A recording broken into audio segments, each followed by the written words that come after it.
Sir నమస్కారం అండి. నమస్కారం అమ్మా. 17 ఏళ్ల తర్వాత మళ్ళీ మిమ్మల్ని చూడడం, నన్ను చూడకుండా ఉంటే మంచిది అనుకుంటాను. ఇంటర్వ్యూ కోసం రావడం చాలా ఆనందంగా ఉంది. మంచిది. నిజంగా సార్, అసలు యూరాలజీ మీద ఉన్న డౌట్స్, ప్రజల్లో ఉన్న డౌట్స్ అన్నీ కాదు, అందులో కొన్ని డౌట్స్ నేను తీసుకున్నాను. సో అవి మీ ముందు ఉంచుదామని ప్రయత్నం. ముందుగా నాకు ఈ విషయంతో మొదలు పెడదాను సార్. చాలామంది ఇంటర్నెట్లో చెప్పేది, యూట్యూబ్స్లో ఏంటంటే ఇన్ని లీటర్లు వాటర్ తాగండి, అన్ని లీటర్లు వాటర్ తాగండి, లేదంటే మీ కిడ్నీలు పాడైపోతాయని చెప్తూ ఉంటారు. యాజ్ ఎ యూరాలజిస్ట్గా మీరు ఏం సజెస్ట్ చేస్తారు? అమ్మా, ఇది ఒక పెద్ద అపోహ. It's a misconception among the people.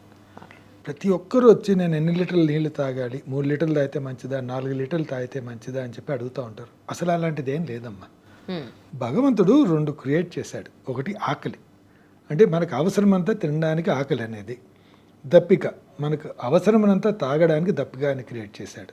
మనం ఈ రెండింటినీ కాదని చెప్పేసి మనం ఇన్ని తాగాలి, 4 లీటర్లు తాగితే మంచిది అని చెప్పేసి చాలామంది, ఇది ఒక విచిత్రమైన అపోహ, అంతే కదా, మిస్కన్సెప్షన్ ఐ వుడ్ సే. దీంట్లో ఒక విషయం చెప్తాను చూడండి మీకు. ఇప్పుడు సమాజంలో 4 రకాలు 10 రకాల మనుషులు ఉంటారు. ఒకతను వ్యవసాయం చేస్తూ ఉంటాడు, పొద్దుటి నుండి రాత్రి వరకు దీంట్లోనే పనిచేస్తూ ఉంటాడు, ఎండ కింద కాయ కష్టం చేస్తూ ఉంటాడు. ఇంకో అతను ఉంటాడు, software engineer, sitting in AC room, AC hall from morning to night. తనక 1 లీటర్ చెమట పడుతుంది, తినక ఒక 200 ml చెమట కూడా పట్టదు పర్ డే. సో అల్టిమేట్లీ ఏమవుతుంది, వాడికి దప్పికి బట్టి వాడు తాగుతూ ఉంటాడు. ఈయనేమో 4 లీటర్లు తాగితే మంచిది, 5 లీటర్లు తాగితే మంచిదని నేను తాగుతూ ఉంటాడు. ఇది అవసరం లేదు. యాక్చువల్గా ఆ దప్పిక అనేది డిక్టేట్ చేస్తుంది మనం ఎంత తాగాలి అని చెప్పేసి. ఒక మనిషికి మామూలుగా ఇంత నీళ్లు తాగాలని ఎక్కడ రాసిలేదమ్మా. For example I tell you, స్కాట్లాండ్లో ఉన్నాం. స్కాట్లాండ్లో ఉన్న అతను ఎన్ని నీళ్ళు తాగలుగుతాడమ్మా? వాళ్ళు 300 ml 400 ml కన్నా ఎక్కువ తాగరు. ఎక్కువ నీళ్ళు తాగితే కష్టం అని చెప్పేసి వాళ్ళు భోంచేసిన తర్వాత కూడా స్పార్క్లింగ్ వాటర్ తాగుతారు, సోడా తాగుతారు, ఎందుకంటే నోర్ క్లీనింగ్ ఈజీగా అవుతుందని చెప్పి. మనమేమో చాలా నీళ్లు తాగేసి నోర్ క్లీన్ చేసుకుంటాం. వాడు తక్కువ తాగడానికి స్పార్క్లింగ్ వాటర్, సోడా తాగుతారు. సో దట్ మీన్స్ వాట్, ఒక మనిషికి ఒక అవసరం అన్నంత కావాలి, కాదంటం లేదు. అది 1 లీటర్ కావచ్చు, లీటర్న కావచ్చు, but depending upon how much is putting out. అంటే మన చెమట రూపేణ ఎంత వాటర్ బయటికి వెళ్తూ ఉంది అనేది తెలుసుకుంటే దాన్ని బట్టి మనం తాగడం అనేది జరుగుతుంది. ఫర్ ఎగ్జాంపుల్ ఇంకా క్లియర్గా చెప్తున్నాను నేను, మనం ఎన్ని నీళ్ళు తాగుతామో మన బాడీలోంచి ఎలా ఏ రూపంలో వెళ్తాయి, మూడు దగ్గర నుంచి వెళ్ళిపోతుంది. ఒకటి, మనం మాట్లాడినప్పుడు కొంచెం వాటర్ వెళ్ళిపోతుంది. నెంబర్ 2, మన చెమట వల్ల కొంచెం వాటర్ వెళ్తుంది. ఇంకోటి, మన యూరిన్లో వాటర్ వెళ్తుంది. ఈ 3 రకాలుగా మనం వాటర్ అనేది మన బాడీ నుంచి ఎక్స్క్రీట్ అవ్వడం అనేది జరుగుతుంది. మనం ఒక 4 లీటర్లు తాగామనుకోండి, మనము మాట్లాడడము తక్కువ చేసి చెమట పట్టకుండా ఉంటే కనీసం 3.5 లీటర్లు నీళ్లు మూత్రం పోయడం అనేది జరుగుతుంది. మనకు 3.5 లీటర్లు మూత్రం పోయాలి అంటే కనీసం 10-15 సార్లు పోయాలి. మనం అన్ని నీళ్లు తాగడము, మళ్ళీ డాక్టర్కి వచ్చి నాకు చాలాసార్లు యూరిన్ వస్తూ ఉంది అనుకోవడం, ఇలా జరిగిపోతూ ఉంటుంది. So we see extremes of people drinking 5 to 6 litres, 5-6 లీటర్లు తాగేసి నాకు నేను మూత్రం ఎక్కువ సార్లు వస్తూ ఉందని చెప్పి ట్రీట్మెంట్ కోసం వచ్చేవాళ్ళు ఉంటారు. స్టోన్లు తయారయ్యి 1 లీటర్ కూడా నీళ్లు తాగకుండా స్టోన్స్ మళ్ళీ వచ్చాయని చెప్పి వచ్చేవాళ్ళు ఉంటారు. సో ఈ విధంగా 2 రకాలుగా ఉంటాం. మనకు extremes of people we are there, we have it. కానీ ఎవరికి మాత్రం ఇన్ని నీళ్లు తాగాలి అని ఎక్కడా రాసలేదమ్మా. ఒక స్టోన్ తయారయ్యే పేషెంట్ ఉన్నాడు అనుకోండి, వాళ్ళకి ప్రతిరోజు ఒక 2 లీటర్లు మూత్రం వచ్చేటట్టు చూసుకో, so that you don't form stone again అని చెప్తాం. అంటే వాళ్ళు నీళ్ళు ఎంత తాగాలి అంటే ఒక 2 లీటర్లు యూరిన్ వస్తే సరిపోతుంది అనమాట. అదే వ్యవసాయం చేసేవాడు ఒక 3 లీటర్లు తాగాల్సి వస్తుంది వాడికి, ఎందుకంటే చెమట వస్తుంది కాబట్టి. అదే వ్యవసాయం లేనాడు, లేకపోతే ఏసీ రూమ్లో పనిచేసేవాడు 2 లీటర్లు తాగినా 2 లీటర్ల మూత్రం రావడం జరుగుతుంది. సో మనం చేసే పని బట్టి, మనకు పట్టే చెమటను బట్టి, మనకున్న జబ్బులను బట్టి మనకంత అవసరమా లేదా అనుకొని తాగడం జరుగుతుంది. అంతేగాని మీకు 3 లీటర్లు తాగితే మంచిది, 4 లీటర్లు తాగితే మంచిది అని ఎక్కడా లేదండి. Perfect sir. ఇప్పుడు ఎవరో స్వామీజీ చెప్పినట్టు ఆకలి వేసినప్పుడు తినండి, టైం అయిందని తినేసేయకండి. అదే అవుతుంది అక్కడ, అదే ప్రాబ్లం వస్తూ ఉంది. టైం అయింది తింటే వాళ్ళు లావై కూర్చుంటాము, ఎక్కువ తాగాము అంటే రాత్రి అంతా లేచి మూత్రం పోసుకుంటూ ఉంటాం. ఇది ఒక problem. So there is no specific dimension, ఇంత మెజర్, ఇంత తాగాలి అని లేదు. Your body dictates. మీ దప్పిక చెప్తుంది, మీకు చెమట పడుతుంది, చెమట పట్టిన దాన్ని బట్టి మీ దప్పిక వస్తుంది, దాన్ని బట్టి తాగాలి. కొన్ని జబ్బులు ఉంటాయి, లైక్ స్టోన్ డిసీజ్. వీళ్ళు తక్కువ నీళ్ళు తాగితే తక్కువ మూత్రం వస్తుంది, స్టోన్ వచ్చే అవకాశం ఉంది. అంతే తప్ప వాళ్ళు ఎక్కువ తాగడం మంచిది, కానీ ప్రతి మనిషి ఎక్కువ నీళ్ళు తాగడం అనేది అసలు అవసరమే లేదు, అసలు actually not necessary. Perfect sir. రాత్రిపూట చాలామంది అంటే ఒక 50 ఏళ్ళు 60 ఏళ్ళు దాటిన తర్వాత షుగర్ వచ్చిన తర్వాత 2-3 సార్లు యూరిన్కి లేస్తారు కొంతమంది. బట్ ఈ రోజులు నేను చూసేది ఏంటంటే 35-40 ఇయర్స్ కూడా నైట్ ఇన్నిసార్లు యూరిన్కి లేస్తున్నామని చాలామంది చెప్తూ ఉంటారు. దీన్ని ఏ విధంగా చూడాలి sir? Is it positive way అలా వెళ్ళడం అనేది? కాదమ్మా. బేసికలీ ద గాడ్ హెస్ క్రియేషన్లో మన బాడీలో 2/3 ఆఫ్ ద యూరిన్ అనేది మనం ఎక్కువగా డే టైంలో పాస్ చేస్తాం. లెస్ దాన్ 1/3 అనేది నైట్ టైంలో తయారవుతుంది. అంటే there is a hormone, antidiuretic hormone అనేది సెక్రెట్ అవుతుంది. రాత్రిపూట యూరిన్ ఎక్కువ రాకుండా, ఎక్కువ తయారు కాకుండా చూసుకుంటుంది. ఒక మనిషి రాత్రిపూట ఎక్కువసార్లు లేస్తున్నాడు అంటే దెర్ ఆర్ 2 రీజన్స్. 1, నాక్టర్నల్ పాల్యూరియా అంటాం. అంటే మూత్రం తయారవడమే ఒక 2 లీటర్లలాగా తయారవుతూ ఉంది. దానివల్ల కనీసం ఒక 5-6 సార్లు లేయాల్సి వస్తూ ఉంది. ఇంకో కారణం, మూత్రం తయారవడం 500 కానీ ప్రతి 100 mlకి లేచి మూత్రం పోస్తున్నాడు. So a man can be passing 1 liter of urine 5 times in the night or 3 liters of urine 6 times to 7 times in the night. ఈ 2 డిఫరెంట్ కండిషన్స్. ఎగ్జాక్ట్లీ అంతే కదా. సో ఎవరైతే 100 ml పాస్ చేస్తున్నారు అంటే ఎక్కువసేపు ఆపుకోలేకపోతున్నారు. ఇంకోతను ఏంటి, ఎక్కువసార్లు ఎక్కువ యూరిన్ తయారవుతోంది కాబట్టి ఎక్కువసార్లు పోస్తున్నారు. సో మనం ఈ రెండిట్లో వీళ్ళు ఏ కోవకి చెందిన వాళ్ళు అని డిసైడ్ చేసుకుంటే దాన్ని బట్టి ట్రీట్మెంట్ అనేది జరుగుతుంది. యుక్త వయసులో ఉన్న వాళ్ళు ఒక్కసారి కన్నా ఎక్కువ పాస్ చేయడం అనేది అబ్నార్మల్. ఒక వయసు 50 ఏళ్ళు 60 ఏళ్ళు వచ్చిన తర్వాత ఒక్కసారి పాస్ చేయడం, ఒక్కొక్కసారి 2 సార్లు పాస్ చేయడం అనేది నార్మల్ కావచ్చు. బట్ ఎనీథింగ్ బియాండ్ దిస్, ఇంతకన్నా ఎక్కువైతే మాత్రం అది కరెక్ట్ కాదు. ఎందుకంటే disturbed sleep is a major cause of poor performance in the day. సరిగా రాత్రి నిద్రపోకపోతే your performance in the day అనేది ముందులాగా ఉండదు. So this is mandatory. ఈ మధ్య కాలంలో ఈ ఎక్కువసార్లు యూరిన్ లేయడము అనేది చాలామంది వచ్చి అంటూ ఉంటారు, డాక్టర్ గారు నాకు నిద్ర పట్టదండి అందుకే ఎక్కువసార్లు లేస్తున్నాను. కొంతమంది అంటారు నాకు ఎక్కువసార్లు లేస్తున్నాను అందుకు నిద్ర పట్టడం లేదు. 2 కావచ్చండి. People under stress not able to sleep, they will go more number of times. స్ట్రెస్లో ఉన్నవాడు నిద్ర పట్టకపోతే పోతానే ఉంటాడు బాత్రూమ్కి. సరేనా, ఒక జబ్బు ఉంది, 60 ఏళ్ళ పైబడ్డ మనిషి, ప్రాస్టేటిక్ ప్రాబ్లం ఉంది, లేకపోతే ఇరిటబుల్ బ్లాడర్ ఉంది, తను ఎక్కువసార్లు లేస్తాడు, ఎక్కువసార్లు పోతూ ఉంటాడు, దానివల్ల నిద్ర పట్టదు. సో ఈ రెండింటికి డిఫరెన్స్ ఏమిటి అనేది మనం చూసుకోవాలి.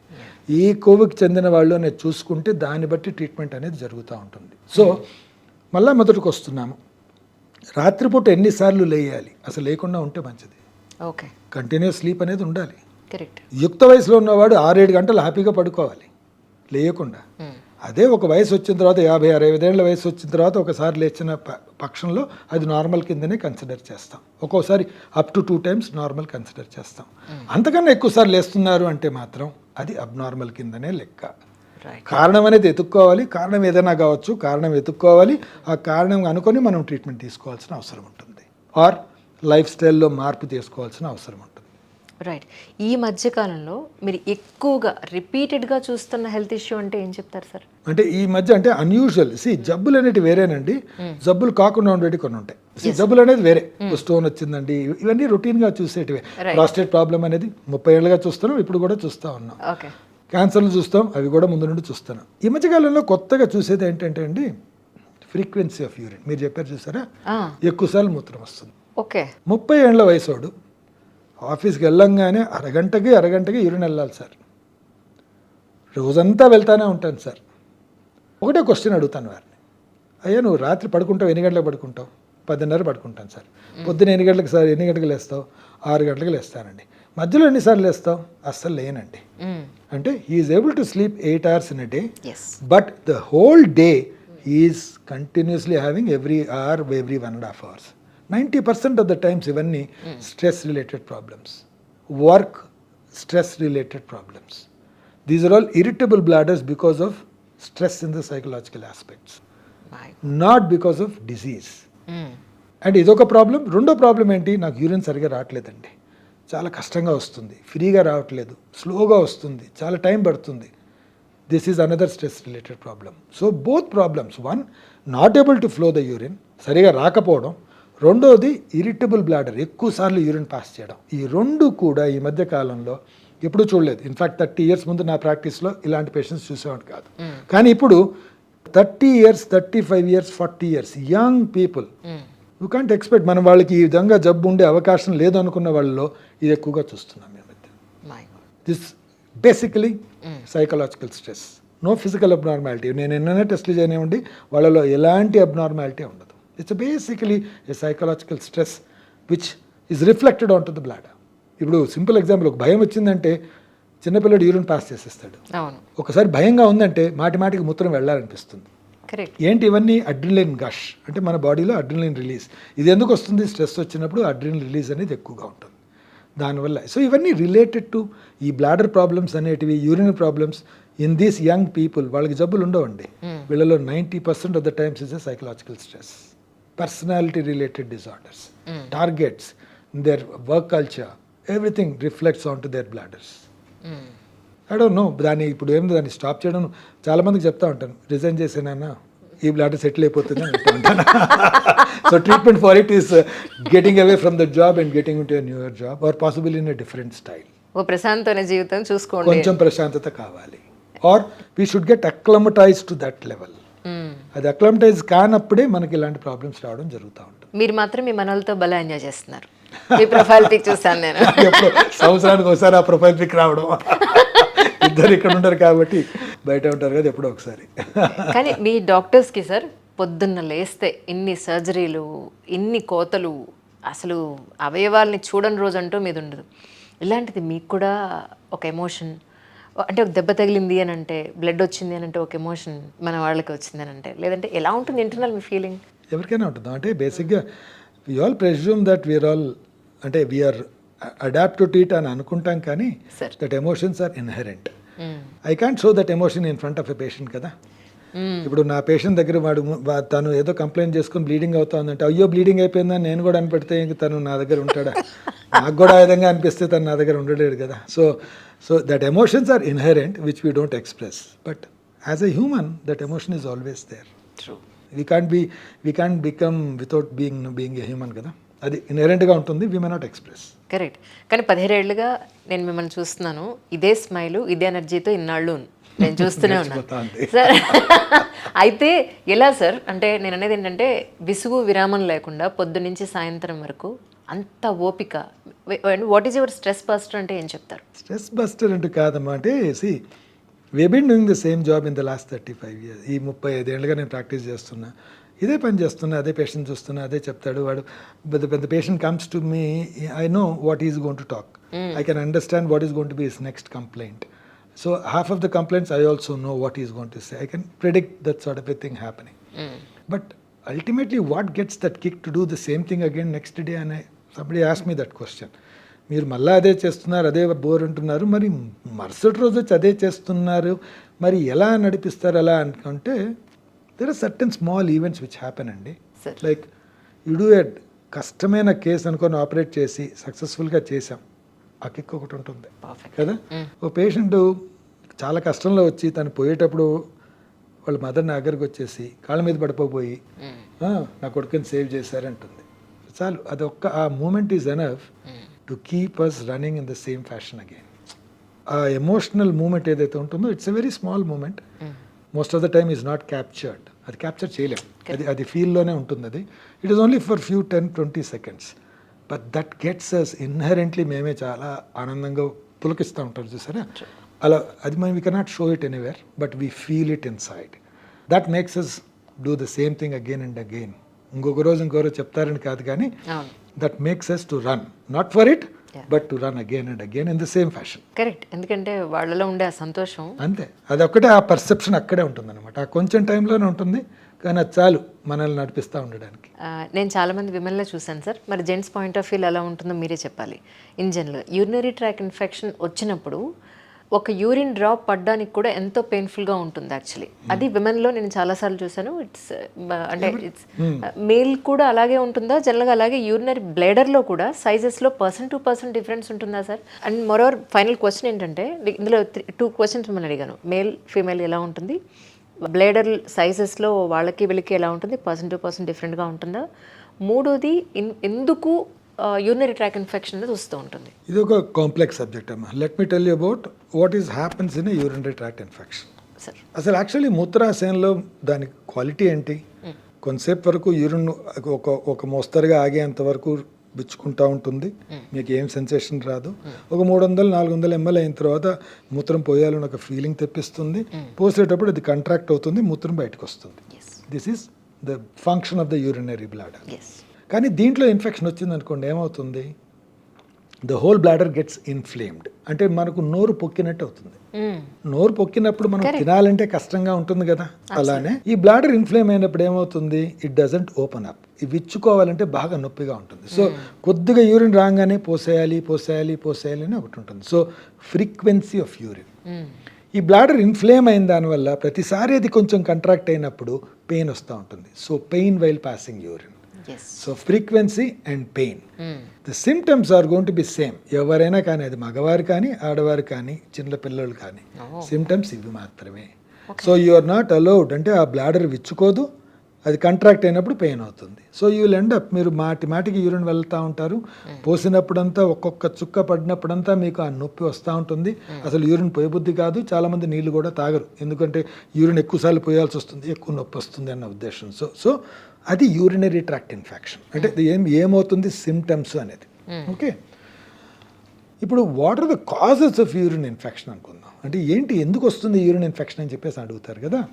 దీన్ని రెండుగా డివైడ్ చేయాలంటే, ఇప్పుడు మగవాళ్ళు ఆడవాళ్ళని సపరేట్ చేసేయాలి. So there is nothing like మగవారు ఆడవారు చిల్డ్రన్, ఈ మూడు మాత్రం డిఫరెంట్ స్టైల్గా మనం ఆలోచించాల్సిన అవసరం ఉంటుంది. లేడీస్ అనుకోండి, there is something called uncomplicated urinary infection. Uncomplicated అంటే ఒకరోజు పొద్దునగానే యూరిన్ బాగా మండినట్టు అనిపిస్తుంది, మాటికి వచ్చినట్టు అనిపిస్తుంది, ఫీవర్ ఉండదు, పాడు ఉండదు, కొంచెం ఎక్కువసార్లు యూరిన్ రావడం, మంటగా ఉండడం, కొంచెం బాధగా ఉంటుంది. చాలామంది ఏం చేస్తారు, నీళ్లు బాగా తాగేసి ఇంకో 20-30 సార్లు మూత్రం పోసేసి తగ్గిపోయింది అనుకుంటారు, వేడి చేసింది అంటూ ఉంటారు. రైట్, ఇది వేడి చేయడం కాదు, that's a simple uncomplicated infection which is been self limiting. అంటే మనకంతటికి మనమే వాటర్తోనే దాన్ని ట్రీట్ చేసుకున్నాము. That's a very mild urinary infection. ఇలాంటివి లేడీస్లో వెరీ కామన్. ఎందుకు? The urinary tract in a female is very short, whereas in a male it is longer. So వీళ్ళలో ఏమవుతుంది అంటే, the source of bacteria are there only in the vagina and the local area. So ఈ bacteria అనేది మూత్రనాళంలో నుంచి లోపలికి వెళ్ళిపోవడం, కొద్దిగా ఈ విధంగా ఇన్ఫెక్ట్ చేయడం, మళ్ళీ 4 సార్లు ఎక్కువ సార్లు మూత్రం పోసేయంగానే ఉన్న బ్యాక్టీరియాని బయటికి రావడం, ఆ ఇన్ఫెక్షన్ తగ్గిపోవడం అని జరుగుతూ ఉంటుంది. చాలామంది అంటూ ఉంటారు, నేను ట్రావెల్ చేస్తే నాకు యూరిన్ ఇన్ఫెక్షన్ వస్తుందండి, లేకపోతే నేను బాత్రూమ్ మంచిగా వాడకపోతే యూరిన్ ఇన్ఫెక్షన్ వస్తుంది. అది తప్పండి, యాక్చువల్లీ అది నిజం కాదు. ట్రావెల్లో మనకి యూరిన్ ఇన్ఫెక్షన్ వస్తుంది అంటే బాత్రూమ్ల వల్ల కాదు వచ్చింది, you avoided going to the bathroom. మీరు చాలాసేపు యూరిన్ ఆపేసుకొని పోకుండా ఉంటారు చూసారా, దానివల్ల యూరిన్ ఇన్ఫెక్షన్ వస్తుంది. అంటే ఏమవుతుంది, మీకు you given adequate amount of time, ఈ వెజనాలో ఉన్న బ్యాక్టీరియా అంతా బ్లాడర్లో ఎక్కువ చేరేంత వరకు ఆగి మళ్ళీ యూరిన్ పాస్ చేయడానికి ట్రై చేస్తారు. అప్పటికి ఆ బ్యాక్టీరియా ఇన్ఫ్లేమ్ అయిపోయి దాని బ్లాడర్ని ఇన్ఫ్లేమ్ చేయడం అనేది జరుగుతుంది. సో ఫ్రీక్వెంట్ ప్యాసేజ్ మనకు you don't get infection from bathrooms. మనకు బాత్రూమ్స్ నుంచి ఇన్ఫెక్షన్ రాదమ్మా, మనం బాత్రూమ్ వాడని దానివల్ల ఇన్ఫెక్షన్స్ వస్తాయి. సో దిస్ ఈస్ ఫిమేల్స్లో వెరీ కామన్లీ seen in especially reproductive age group. Reproductive age గ్రూప్లో ఉన్న వాళ్ళలో ఈ విధంగా, రీప్రొడక్టివ్ ఏజ్ గ్రూప్ అంటే మెన్సెస్ స్టార్ట్ అయిన తర్వాత 45 years 50 years వరకు వీళ్ళలో ఈ అన్కాంప్లికేటెడ్ యూరినరీ ఇన్ఫెక్షన్స్ చాలా చాలా కామన్. చాలా మందిలో తగ్గకపోతే 1 డోస్ యాంటీబయాటిక్ ఇచ్చేసి దాన్ని సెటిల్ చేసే అవకాశం ఉంటుంది. సింగిల్ డోస్ యాంటీబయాటిక్ అంటాం దాన్ని. That's enough for them. వీటికి ఇన్వెస్టిగేషన్స్ అవసరం లేదు. కాంప్లికేటెడ్ ఇన్ఫెక్షన్స్ అంటాం, అంటే యూరిన్లో మంట కానీ ఈ విధంగా వచ్చి జ్వరం రావడం, ఒళ్ళు నొప్పులు రావడం, చలి జ్వరం రావడం, అలాంటివి మాత్రం కాంప్లికేటెడ్ యూరినరీ ఇన్ఫెక్షన్. ఎవరికన్నా సరే కాంప్లికేటెడ్ యూరినరీ ఇన్ఫెక్షన్స్ వచ్చాయంటే ఏం కారణం వచ్చింది అనేది తెలుసుకోవాల్సిన అవసరం ఉంటుంది. So you need to investigate చేసి ఏ కారణమై ఉండొచ్చు కాంప్లికేటెడ్ యూరిన్ ఇన్ఫెక్షన్ రావడానికి అని తెలుసుకోవాల్సిన అవసరం ఉంటుంది. ఇది ఫిమేల్స్ గురించి. మేల్స్లో, చిల్డ్రన్లో there is nothing like urine infection. కామన్గా వచ్చే యూరిన్ ఇన్ఫెక్షన్ అనేది లేదమ్మా. Every infection, if you said మీకు యూరిన్ ఇన్ఫెక్షన్ వచ్చిందని మనం ట్రీట్ చేస్తే కారణం వెతకాల్సిందే. దిస్ ఎ ఇన్హెరెంట్ ఏదో ఒక కారణం ఉంటుంది దేనివల్ల యూరిన్ ఇన్ఫెక్షన్ రావడం జరుగుతుంది. So you need to treat that urine, investigate and treat. కారణం కనుక్కో, కారణంకి అనుగుణంగా ట్రీట్మెంట్ ఇవ్వాల్సిన అవసరం ఉంటుంది. ఒకప్పుడు సపోజ్ ఒక 60 ఏళ్ల ముసలతను వచ్చి నాకు యూరిన్ ఇన్ఫెక్షన్ వచ్చింది ఈ మధ్య అంటే, ఈ వయసులో ప్రాస్టేటిక్ అబ్స్ట్రక్షన్ ఉంటుంది, ప్రాస్టేట్ పెరిగిన దానివల్ల మూత్రం సరిగా రాదు, దానివల్ల యూరిన్ ఇన్ఫెక్షన్ వచ్చిందని తీసుకోవాలి. అదే ఒక 60-year-old లేడీ వచ్చి నాకు యూరిన్ ఇన్ఫెక్షన్ వచ్చింది అంటే, వీళ్ళలో పోస్ట్ మెనోపాజల్ చేంజెస్ ఉంటాయి, ఈ మెనోపాజ్ అయిపోయిన తర్వాత కొన్ని మార్పులు వచ్చే విజయనాలో, దానివల్ల కొత్త బ్యాక్టీరియా వచ్చి ఇన్ఫెక్షన్ వచ్చిందని చూసుకోవాలి. సో ఇవన్నీ ఏమి ఇన్వెస్టిగేట్ లేకుండా ఊరికే ఒక డోస్ ఇచ్చేసి పంపించేయడం అనే దాన్ని వీటిల్లో జరగదు. Only uncomplicated infection, that to ఈ ఫిమేల్స్లో రీప్రొడక్టివ్ ఏజ్ గ్రూప్లో ఉన్న వాళ్ళలోనే ఏం ఇన్వెస్టిగేషన్ లేకుండా సెటిల్ అయిపోయింది అంటే దాని గురించి మర్చిపోవచ్చు. మిగతా వాటన్నిటికీ కారణం వెతుక్కోవాల్సిన అవసరం ఉంటుంది. అబ్సల్యూట్లీ. చాలా మంది అనుకుంటారు ఇంకోటి, మీ పాయింట్లో ఇంకోటి చెప్దాం అనుకున్నాను. ప్రతి ఒక్కరూ బర్నింగ్ ఇన్ యూరిన్ ఇన్ఫెక్షన్ కింద ట్రీట్ చేస్తారు. బర్నింగ్ ఇన్ యూరిన్ ఇన్ఫెక్షన్ కింద ట్రీట్ చేస్తారు. రెండోది pus cells in urine infection కింద ట్రీట్ చేస్తారు. ఈ రెండింటి గురించి చెప్తాను. రైట్, డాక్టర్ గారు నాకు బర్నింగ్ వచ్చిందండి, ఇన్ఫెక్షన్ ట్రీట్మెంట్ తీసుకున్నా అని చెప్పేస్తారు. లేకపోతే డాక్టర్ గారు ఈ మధ్యన యూరిన్ టెస్ట్ చేశారండి, నాకు పస్ సెల్స్ ఉన్నాయన్నారు, యాంటీబయాటిక్ ఇచ్చారు, కల్చర్ చేశారు, యాంటీబయాటిక్ ఇచ్చేశారు. అసలు పస్ సెల్స్ వచ్చేసాయండి, ఎట్లా అండి, నాకు పస్ ఉంది. ఇది ఒక విచిత్రమైన ఆలోచన అనమాట. ప్రతి బర్నింగు ఇన్ఫెక్షన్ కాదమ్మా. ప్రతి presence of pus cells is not infection. There is nothing like pus cells. Pus cells అంటూ ఏమి లేవు. పస్ అనేది ఒక అమార్ఫస్ మెటీరియల్, దాంట్లో సెల్యులర్ స్ట్రక్చర్ అంటూ ఏమి ఉండదు. It's like some sort of a liquid పదార్థం అది, అంతే. దాంట్లో సెల్స్ ఉండవు దాంట్లో. సో పస్ సెల్స్ కావవి. అవి యాక్చువల్గా WBC అంటే మన తెల్ల రక్త కణాలు, మన బాడీలో ఉన్న తెల్ల రక్త కణాలు. సో ఈ తెల్ల రక్త కణాలని వాళ్ళు పస్ సెల్స్ అని డివైడ్ చేశారు. అది అలా నడిచిపోతూ ఉంది, పేషెంట్గా చూడంగానే టెన్షన్ వచ్చేస్తుంది. సో తెల్ల రక్త కణాలు అనేటివి మామూలుగా 5, 4 అలా ఉంటాయి. మనిషి యూరిన్ టెస్ట్ చేసినప్పుడు ఒక హై పవర్ ఫీల్డ్లో 3 నుంచి 5 వరకు ఉండొచ్చు. కానీ ఎప్పుడైతే ఎక్కువైనాయి అంటే ఏమని అర్థము, అది ఇన్ఫెక్షన్ అని కాదు. తెల్ల రక్త కణాలు ఎక్కువైనాయి అంటే ఇది ఎప్పుడు it shows there is a inflammation. అంటే ఇన్ఫ్లమేషన్ అనేది వేరే, ఇన్ఫెక్షన్ వేరే. ఇన్ఫ్లమేషన్ అనేది ఒక reaction of the body to certain things, అది ఇన్ఫ్లమేషన్ అంటాం. అర్థమైందా? ఒక ఇన్ఫెక్షన్ ఉన్నా అది ఇన్ఫ్లమేషన్ అవ్వచ్చు, ఒక స్టోన్ ఉన్నా అది ఇన్ఫ్లమేషన్ కావచ్చు, క్యాన్సర్ గడ్డ ఉన్నా ఇన్ఫ్లమేషన్ ఉండొచ్చు, టీబీ ఉన్నా ఇన్ఫ్లమేషన్ కావచ్చు, ఒక ఫారెన్ బాడీ లోపల ఉన్నా కానీ ఇన్ఫ్లమేషన్ కావచ్చు. It's a reaction of the body. ఆ రియాక్షన్తో ఏమవుతుంది, WBC అనేటివి ఎక్కువ చేరుతాయి అక్కడ. సో యూరిన్లో WBC అనేది ఎక్కువగా కనపడుతుంది. సో WBC ఉన్నాయంటే ఇన్ఫెక్షన్ అనేది కాకుండా ఈ ఇన్ఫ్లమేషన్కి కారణం ఏమిటి అనేది మనం చూసుకోవాలి. 100% కామన్గా కనపడేది ఇన్ఫెక్షనే కాబట్టి ఇన్ఫెక్షన్ కావచ్చు అనుకోవడం అంతే తప్ప అన్నిటికీ కారణం ఇన్ఫెక్షన్ అనుకోవడం తప్పు. అట్ ద సేమ్ టైం ఇది ఎక్స్ప్లెయిన్ చేశాను కాబట్టి ఇన్ఫ్లమేషన్ ఉన్నప్పుడు మీకు యూరిన్లో మంట వస్తుంది. సో మంట వచ్చింది అంటే ఇన్ఫెక్షన్ మాత్రమే ఉన్నట్టు కాదు. ఇన్ఫెక్షన్ కావచ్చు, స్టోన్ కావచ్చు, క్యాన్సర్ కావచ్చు, ఈవెన్ ట్యూబర్క్లోసిస్ కావచ్చు, ఇంకేదన్నా కావచ్చు. సో ఆ WBCకి ఈ యూరిన్లో మంటకి నేను రిలేషన్ చెప్తున్నా. సో యూరిన్లో మంట ఉన్నంత మాత్రాన ఇన్ఫెక్షన్ మాత్రమే అని అనుకోకూడదు. WBC ఎక్కువ ఉన్నంత మాత్రాన ఇన్ఫెక్షన్ మాత్రమే అనుకోకూడదు. మిగతా కారణాలు ఏదైతే ఇన్ఫ్లమేషన్కి కారణాలు ఉంటాయో ఆ కారణాలు ఏదన్నా కావచ్చు. సో ఇది మనం గుర్తుపెట్టుకోవాలన్నమాట. సో చాలామంది ఏంటి, ప్రతి ఒక్కరు ఏదో మంట వచ్చిందని చెప్పి ఇన్ఫెక్షన్ తీసేసుకున్నాను ట్రీట్మెంట్ అని తీసేసుకొని తగ్గింది అని మెలకొని ఉంటారు. అది తప్పమ్మా. సో యూ షుడ్ నో ఎందుకు మనం ట్రీట్మెంట్ తీసుకుంటున్నాం అనేది మనకు తెలియాలి. పస్సెల్కి ట్రీట్మెంట్ తీసుకున్నాను కాదు, పస్సెల్స్కి ట్రీట్మెంట్ ఉండదు. పస్సెల్స్ ఎందుకు వచ్చాయో దానికి ట్రీట్మెంట్ ఉంటుంది. అది మూల కారణం తెలుసుకోవాలి. సో ఇది ఒక చాలా కామన్గా చూస్తాం, రొటీన్గా ఇన్వెస్టిగేషన్ చేసుకుంటారు, దాంట్లో పస్సెల్స్ వచ్చాయని యాంటీబయాటిక్ తీసేసుకుంటూ ఉంటారు. One of the biggest problem మనకి ఈ మధ్యకాలంలో ఇండియాలో ఫేస్ చేసే రెసిస్టెంట్ ఆర్గానిజమ్స్కి కారణాలు ఇవే. మనం యాంటీబయాటిక్స్ ఆర్ బీయింగ్ యూస్డ్, ఎక్కడైతే అవసరం లేదో అక్కడ యాంటీబయాటిక్ వాడేసి ఫ్యూచర్లో యాంటీబయాటిక్ రిక్వైర్మెంట్ వచ్చినప్పుడు మనకు యాంటీబయాటిక్స్ పనిచేయకుండా ఉన్నాయి. సో మనం ఎప్పుడు ఇవ్వాలి యాంటీబయాటిక్ అనేది క్లారిటీ తెలుసుకోవాలి, ఎంత ఇవ్వాలి అని తెలుసుకోవాలి, ఏది ఇవ్వాలి అని తెలుసుకోవాలి. ప్రతి ఒక్క చిన్న ఇన్ఫెక్షన్కి పెద్ద పెద్ద యాంటీబయాటిక్స్ వాడడం కూడా తప్పు అయిపోతుంది. కరెక్ట్. రికరెంట్ యూరినరీ ఇన్ఫెక్షన్స్కి నేను ఒక్కొక్కసారి చూసాను సార్, కొన్ని యూరిన్ కల్చర్ రిపోర్ట్స్ చూసినప్పుడు ప్రతి యాంటీబయాటిక్ రెసిస్టెన్సే వస్తూ ఉంటుంది. ఒక 6 months తర్వాత తెలుస్తుంది అది యూరినరీ టీబీ అని. సో మనం ఎర్లీ స్టేజ్లో మనం యూరినరీ టీబీని కనుక్కోలేమా? Is exactly the point what I said. Whenever మీకు చెప్పాను చూస్తారా, పస్సెల్స్ ఉన్నాయి అంటే ఇన్ఫ్లమేషన్ అమ్మా. Inflammation can be anything. Infection కావచ్చు, బ్యాక్టీరియల్ ఇన్ఫెక్షన్ కావచ్చు, టీబీ కావచ్చు, క్యాన్సర్ కావచ్చు, లేకపోతే స్టోన్ కావచ్చు, ఇంకేదన్నా కావచ్చు. సో మనకు తెలిసేదంతా ఏమిటి, యూరిన్లో పస్సెల్స్ అది WBC ఉన్నాయని మాత్రమే తెలుస్తుంది. ఇప్పుడు ఆ WBC ఉండడానికి కారణం ఏంటి, 199 యూరినరీ ఇన్ఫెక్షన్సే ఉంటాయి, రొటీన్ యూరినరీ ఇన్ఫెక్షన్. సో నువ్వు 100 మందికి ట్రీట్మెంట్ చేసామంటే 90 మందికి అది నార్మల్ అయ్యే అవకాశం ఉంటుంది కాబట్టి అందరు అలా తీసేసుకుంటూ ఉంటారు. కానీ ఎవరికైతే అది తగ్గదో, ఎవరికైతే అది మళ్ళా వస్తూ ఉంటుందో, లేక పూర్తిగా తగ్గకుండా కొంచెం తగ్గి మళ్ళా వస్తూ ఉంటుందో, వాళ్ళలో మనం ఈ కారణం ఇంకేదన్నా ఉందా అని తెలుసుకోవాలి.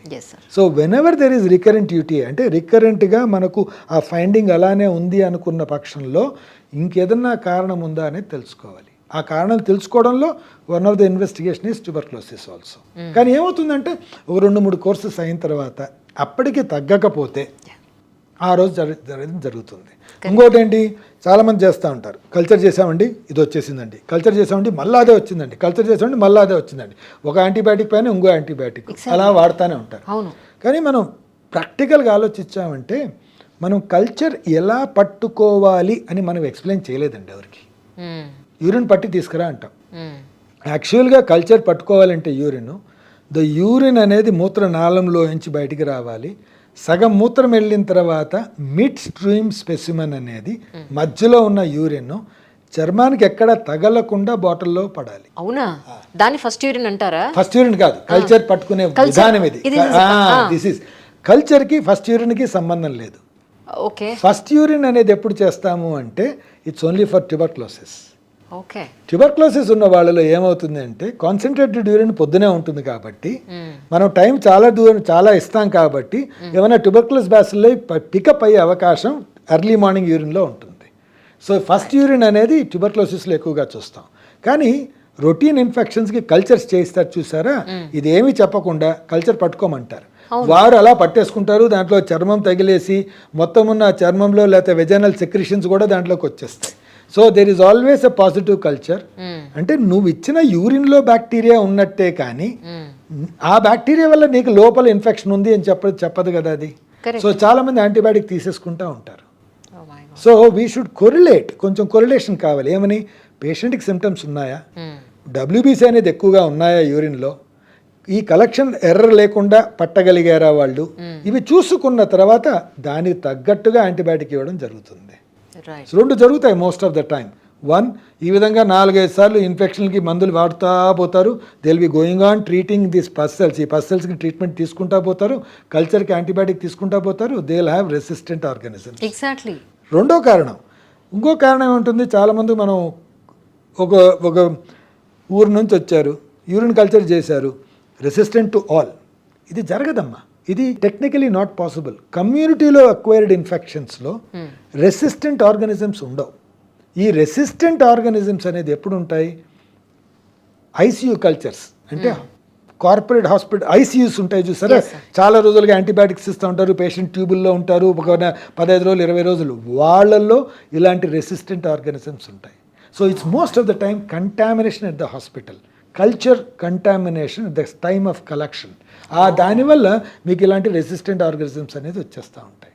So people who got foreign bodies inside, tube వేసుకొని ఉన్నారు ఒక 3 నెలలుగా, వీళ్ళల్లో ఈ కలెక్షన్ ఎర్రర్స్ జరిగిన దానివల్ల ఇలా రెసిస్టెంట్ ఆర్గానిజమ్స్ ఎక్కువ జరుగుతూ ఉంటాయి.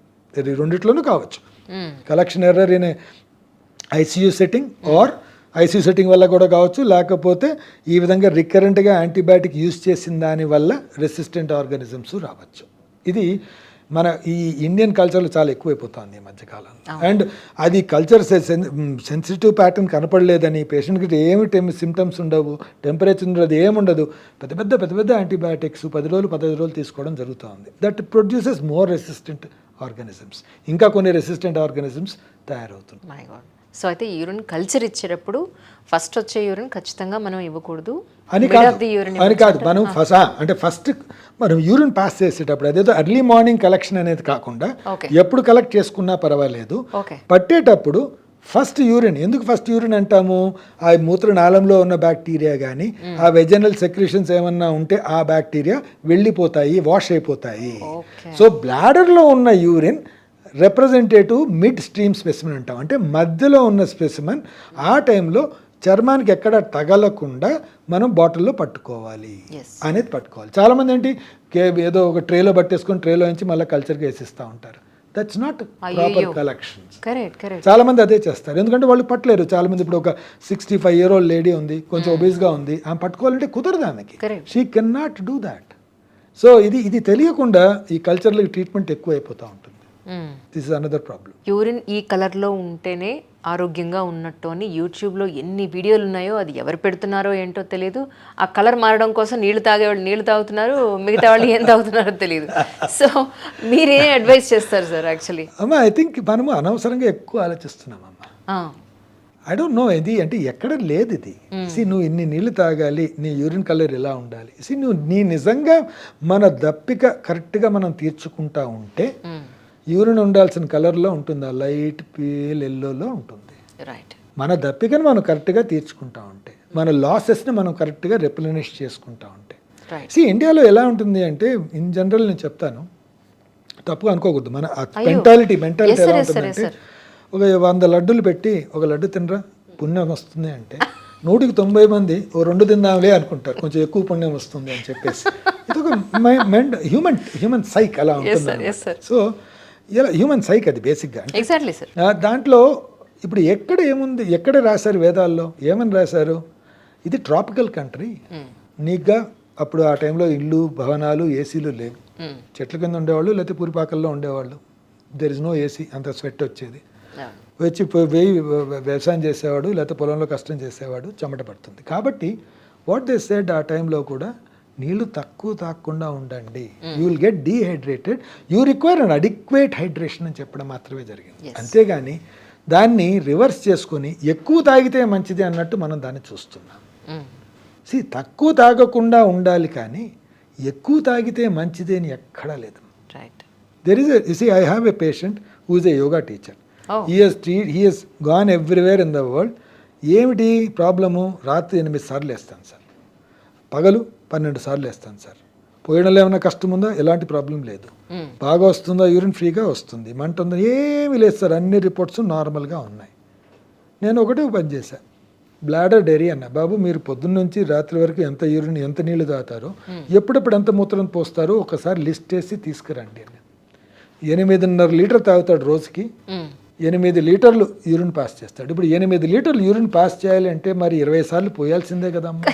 అనకూడదు, కానీ కిడ్నీ అనవసరంగా లేనిపోయిన స్ట్రెయిన్ పడుతుంది. అసలు విచిత్రమైన ఆలోచన. కాకపోతే తాగడం ఎక్కువ అని చెప్పి అనుకొని ఈ విధంగా చేయడం is in fact another problem I will face. ఇది నిజమైన ప్రాబ్లం మాకు. ఇలా yoga teacher normal healthy person చేస్తే నష్టం లేదు మాకు. కొంతమంది ఉంటారు నీళ్ళు తాగితే మంచిది అని చెప్పేసి, ఈ పెద్ద వయసులో ఉంటారు. పెద్ద వయసు వాళ్ళలో సోడియం రీటైనింగ్ కెపాసిటీ అనేది తగ్గిపోతుంది. ఒక 50 ఏళ్ళు 60 ఏళ్ళు దాటిన తర్వాత మన కాన్సన్ట్రేషన్ ఆఫ్ యూరిన్లో సోడియం రీటైనింగ్ కెపాసిటీ అనేది కొంచెం తగ్గుతుంది. They lose sodium from the urine అట. వీళ్ళేమో నీళ్లు తాగేస్తూ ఉంటారు, యూరిన్లో సోడియం వెళ్ళిపోతూ ఉంటుంది. They develop hyponatremia. మీరు ఐసీయూ అడ్మిషన్స్ చూశారు అంటే 60 ఏళ్ళు పైబడి 70 ఏళ్ళు పైబడిన డయాబెటిక్ హైపర్టెన్సివ్ కార్డియక్ పేషెంట్స్లో their admissions are mostly hyponatremia, అంటే సోడియం తగ్గిపోయి డెలీరియస్ అయిపోయి అడ్మిట్ అయిపోతూ ఉంటారు, బీపీ తగ్గి. సో ఎందుకు? వాటర్ కంజెషన్, అనవసరమైన వాటర్ ఇంటేక్. మంచిది, ఇంకా మంచిది అని చెప్పి తాగడం. సో వాటర్ అనేది ఎంత తాగాలి అనేది ఎక్కడ రాసలేదు. మీ దప్పిక అనేది మీకు చెప్తుంది ఎంత తాగాలి. ఇన్ఫ్యాక్ట్ కొంతమంది జబ్బుల్లో ఉన్న వాళ్ళకి మేము తక్కువ తాగమని చెప్తాం. లైక్ కంజెస్టివ్ హార్ట్ ఫెయిల్యూర్ ఉన్నారు, కిడ్నీ ఫెయిల్యూర్ ఉన్నారు, వాళ్ళలో నీళ్లు తక్కువ తాగమని చెప్తాం. అదే స్టోన్ డిసీజ్ ఉంది, కొంచెం నీళ్ళు ఎక్కువ తాగండి, మీరు 2 లీటర్ల కన్నా ఎక్కువ నీళ్లు యూరిన్ వచ్చింది అంటే మీకు స్టోన్ వచ్చే అవకాశం తక్కువ ఉంటుంది అని చెప్పడం జరుగుతూ ఉంటుంది. So there is nothing like a normal colour of urine. Normal colour is dependent on మన తీసుకున్న వాటర్ని బట్టి ఉంటుంది, అంతే. Pale yellow colour is quite normal. Yes sir. తర్వాత సార్, యూరిన్ విపరీతమైన స్మెల్ వస్తుందని కొంతమంది, యూరిన్ పోస్తుంటే నురగ వస్తుందని కొంతమంది కంప్లైంట్ చేస్తూ ఉంటారు. ఇది నిజంగా మనం అంటే ఒక హెల్త్ ప్రాబ్లం ఉన్నట్టే అనుకోవాలా సార్ మనం? లేదమ్మా, అంటే మీరు ఇది 2గా చూడండి. Yes sir. Smell in the urine వేరే, foaminess in the urine is different. ఈ రెండు ఒకటి కాదు. Okay sir.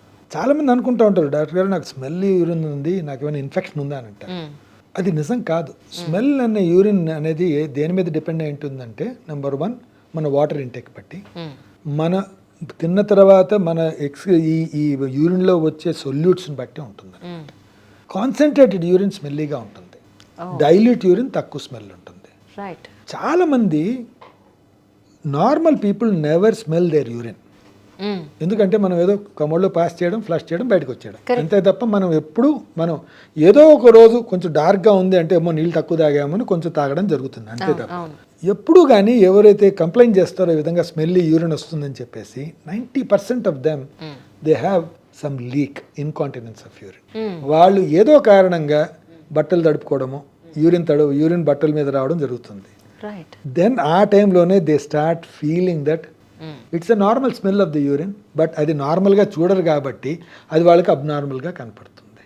సో మనం డీటెయిల్గా వెళ్ళాము అంటే వాళ్ళు డెఫినెట్గా ఎప్పుడో ఒకసారి ఆ వెట్టింగ్ ఆఫ్ ద ప్యాంట్స్ అనేది వస్తూ ఉంటుంది అనమాట. సో స్ట్రెస్ వల్లనో దేని వల్లనో అది smelliness of the urine. So most of the time it doesn't show any disease.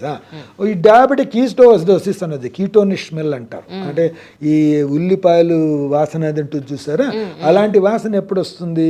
Ketoacidosis అంటే డయాబెటీస్ కంట్రోల్లో లేకుండా, కంప్లీట్గా కంట్రోల్లో లేకుండా యూరిన్లో కీటోన్స్ అనే పదార్థాలు ఎక్కువగా ఉన్నప్పుడు అలాంటి స్మెల్ వస్తుంది అనమాట. సో ఇది స్మెల్ ఆఫ్ ద యూరిన్. ఒకటే relevant point at present moment ఇండియాలో ఏంటంటే డయాబెటిక్ కీటోసిడోసిస్. షుగర్ అనేది కంట్రోల్లో లేకపోతే కీటోసిస్ అనేది బాడీలో ఉంటే వాళ్ళకి ఇలాంటి స్మెల్లీ యూరిన్ రావడం జరుగుతుంది అంతే తప్ప ఇంకో కారణం కాదు. At the same time foaminess అన్నారు. యాజ్ ఎ సెడ్ ఇది అది రెండు separate. The smell is different. Foaminess అనేది it definitely denote some problem అమ్మా. Most common reason for foaminess ఏంటంటే having lot of protein in the urine. యూరిన్లో ఇప్పుడు బాడీలో రక్తంలో ప్రోటీన్స్ ఉంటాయి. ఆ ప్రోటీన్స్ అనేది రక్తం అనేది మన కిడ్నీలో ఉన్న ఫిల్టర్స్ మీద వెళ్తూ ఉంటుంది. ఆ రక్తంలోంచి కొన్ని ఫిల్టర్ అయిపోవాలా, నార్మల్ అంటే మనకు హాని కలిగించే మాలిక్యూల్స్ అన్ని ఫిల్టర్ అవుతాయి. మనకు ఉండాల్సిన మాలిక్యూల్స్ అన్ని మళ్ళీ బ్లడ్లోనే మళ్ళీ లోపలికి వెళ్ళిపోవడం జరుగుతుంది, మన బాడీలోకి రావడం జరుగుతుంది. It's a filter, it's a జల్లెడ్ లాగా. ఆ జల్లెడ్లో సైజుని బట్టి కొన్ని మాలిక్యూల్స్ వస్తాయి, కొన్ని మాలిక్యూల్స్ రావు. ఈ ప్రోటీన్ అనేది ఆ మాలిక్యూల్ పెద్ద మాలిక్యూల్, అది మామూలుగా ఈ జల్లెడ్లోంచి కిందకి రాదు. కిడ్నీలో ఏదన్నా నష్టం జరిగి ఈ జల్లెడి సైజు పెరిగినప్పుడు పక్షంలో ఈ ప్రోటీన్ లాస్ అనేది జరగడం జరుగుతుంది. సింపుల్ గా simple answer. Oh my god. So ఆ ప్రోటీన్ మాలిక్యూల్ అనేది దీంట్లో వస్తా ఉంది అంటే ఏమని అర్థం? ఈ కిడ్నీలో ఉన్న జల్లెడిలో మనకు ప్రాబ్లమ్స్ వస్తున్నాయని అర్థం. సో మోస్ట్ కామన్ థింగ్ ఏమిటి అంటే diabetic nephropathy. There are other reasons for proteinuria. చాలా కారణాల వల్ల ప్రోటీన్ లాస్ అవ్వడం అనేది జరుగుతుంది. ఈ డ్యామేజ్ టు ద జల్లెడ అనేది maybe acute which may recover to normalcy, or maybe chronic like డయాబెటీస్లో క్రానిక్ నెఫ్రోపతి అంటాం. దాంట్లో ఈ జల్లెడ మనం బాగు చేయాలన్నా బాగు అయ్యే అవకాశం తక్కువ ఉంటుంది. సో ఇది క్రానిక్గా జరుగుతూ ఉంటుంది. సో ఇది ప్రోటీన్ లాస్. ప్రోటీన్ లాస్ అనేది జరిగినప్పుడు ఈ విధంగా ఫోమినెస్ ఇన్ ద యూరిన్. ఇప్పుడు ఆ జల్లెడ ఎందుకు పాడైపోతుంది సార్? అంటే ఇప్పుడు డయాబెటీస్ ఉన్న వాళ్ళలో నెఫ్రోపతి అంటాం. డయాబెటీస్ ఉన్న వాళ్ళలో ఒక జబ్బు, ఆ జబ్బు వల్ల ఈ కిడ్నీ ఫిల్టర్స్ అనేటివి కొంచెం డ్యామేజ్ అవుతాయి. There are so many other reasons. చాలా కారణాలు ఉన్నాయి ఫిల్టర్స్ డ్యామేజ్ అవడం, ప్రోటీన్ రావడానికి. కానీ ఒక కారణం మీకు సింపుల్ ఎక్స్ప్లెనేషన్ కోసం ఇప్పుడు ప్రస్తుత రిలవెన్స్ ఏంటంటే diabetes. So whenever protein loss జరిగిందే అనుకోండి, డయాబెటీస్ కావచ్చు, ఏదైనా కారణం కావచ్చు, ఆ టైంలో వాళ్ళకి ఆ ఫోమినెస్ ఇన్ ద యూరిన్ రావడం అనేది జరుగుతుంది. So smell in the urine is mostly related to concentration. Foaminess indicates a problem inside. So foaminess అనేది వచ్చినప్పుడు ముందు యూరిన్లో ప్రోటీన్ ఉందా లేదా చెక్ చేసుకుందాం. ప్రోటీన్ లేదు, షుగర్ ఎక్కువగా లేదు అనుకున్న పక్షంలో యు ఆర్ సేఫ్. బట్ అవి ఉన్నాయంటే మాత్రం దానికి ఇమీడియట్గా ఇన్వెస్టిగేషన్ అండ్ ట్రీట్మెంట్ అవసరం పడుతుంది. Yes sir. తర్వాత తుమ్మిన, దగ్గిన, యూరిన్ డ్రాప్స్ పడడం అనేది నేను విమెన్లో చాలాసార్లు పెద్దవాళ్ళు చెప్తూ ఉంటే విన్నాను సార్. అయితే ఇదే పాయింట్ జెంట్స్లో కూడా ఉంటుందా? ఉంటే దాని అర్థం ఏమిటి? ఇమీడియట్గా చూపించుకోవాల్సిన అవసరం ఉందా? మనం దీన్ని రెండుగా డివైడ్ చేయాలమ్మా. One is women and gents. Both are entirely, ఎందుకంటే the structurally and dynamically both are different. There are 2 types of incontinence. One urge urinary incontinence, అంటే మనకు అనిపించంగానే మనం తొందరగా వెళ్ళిపోవాలి బాత్రూమ్కి, లేదు అంటే మనకు బట్టలు పడిపోతుందేమో ఒక భయం, లేదా ఒకసారి పడిపోవడం కూడా జరగచ్చు. సో దాన్ని అర్జెన్సీ యూరినరీ ఇన్కాంటినెన్స్ అంటాం. రెండోది స్ట్రెస్ యూరినరీ ఇన్కాంటినెన్స్. అంటే మనకి ఏమనిపించదు, మనం మామూలుగానే ఉంటాం, సడన్గా గట్టిగా తుమ్మొచ్చింది, ఆ తుమ్మేటప్పుడు సడన్గా few drops of urine or some amount of urine అనేది లీక్ అయిపోవచ్చు. ఈ రెండు different, both are not same. జరిగేది ఒకటే, యూరిన్ లీక్ అవ్వడం. కానీ ఇక్కడ అర్జెన్సీతో, అంటే నీకు అనిపిస్తూ ఉంది యూరిన్ పోయాలని, ఎక్కువసేపు ఆపుకోలేకపోతున్నావు. ఇక్కడ ఏంటంటే నీకు అనిపించలేదు, నువ్వు దగ్గావు, ఆ టైంలో పడిపోయింది. సో అర్జ్ యూరినరీ ఇన్కాంటినెన్స్ అంటే అది most of the time over activity of the bladder. ఈ బ్లాడర్ అనేది ఓవర్ యాక్టివ్ అవుతుంది, దేనివల్ల మీరు ఎక్కువసేపు ఆపుకోలేరు, దాన్ని ఆపలేరు. దాని మాట మీరు వింటారు, మన మాట అది వినదు. అది over activity of the bladder. దాన్ని ఓఏబి అంటాం. లేడీస్లో చాలా కామన్గా చూస్తాం. బికాస్ పార్టమ్ అంటే డెలివరీస్ అప్పుడు కానీ ఆ స్ట్రెచెస్ వల్ల ఈ అర్జనరీ యూరినరీ ఇన్కాంటినెన్స్ అనేది లేడీస్లో ఎక్కువగా చూస్తాం. ఈవెన్ జెంట్స్లో కూడా ఉంటుంది, అది వేరే. రెండవది స్ట్రెస్ ఇన్కాంటినెన్స్. స్ట్రెస్ ఇన్కాంటినెన్స్ అంటే ఏమిటి? మనం దగ్గినప్పుడు మన మూత్రనాళంలో ఏదైతే మూత్రం రాకుండా ఏదైతే పటుత్వం అనేది అంటే అది సపోర్టింగ్ సిస్టమ్ ఉంటుందో, దగ్గినప్పుడు ఏమవుతుంది? కడుపులో ప్రెషర్ పెరుగుతుంది. ఆ ప్రెషర్ డైరెక్ట్గా బ్లాడర్ మీద వెళ్తుంది. అయినా కానీ బయటికి రాకుండా ఉండాలంటే ఏమైనా జరగాలి? ఆ మూత్రనాళం గట్టిగా మూసుకోవాలి టు ఓవర్కమ్ దిస్ ప్రెషర్. ఉన్న రెస్టింగ్ ప్రెషర్ కన్నా ఇంకొంచెం ప్రెషర్ మనకి ఎక్స్ట్రాగా అవసరం పడుతుంది. ఆ ప్రెషర్ అనేది జరగలేదు అనుకోండి, ఏమవుతుంది? ఈ బ్లాడర్లో ప్రెషర్ వల్ల యూరిన్ అనేది బయటికి లీక్ అయిపోతుంది.